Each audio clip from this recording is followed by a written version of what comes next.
dalam rapim kali ini, pertama evaluasi hasil pileg kemarin di 2019.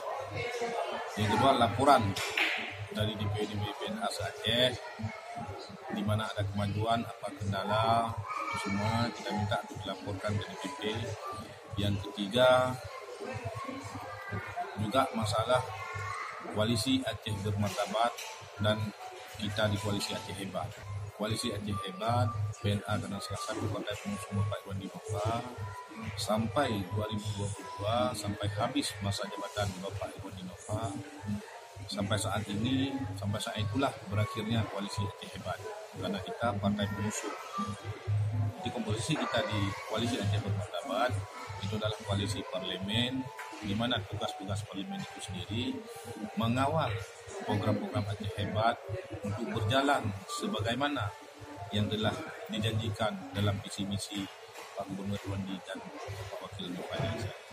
Hasil pileg 2019 kita mendapat 46 kursi di DPRK dan mendapat 6 kursi di DPRA. Memang belum maksimal, tapi alhamdulillah kita berhadapan dengan masalah-masalah kemarin, terutama pasca penetapannya Ketua Umum Bapak Irwandi Yusuf. Tapi berkat kerja keras dan kekompakan teman-teman PNA di lapangan, alhamdulillah kita berhasil memperoleh 6 kursi di DPRA dan 46 kursi di DPRK.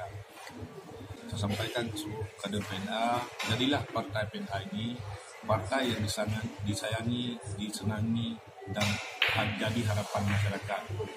Jadilah kader PNA ini orang yang mengikuti kehendak rakyat, bukan rakyat menghendaki kehendak partai.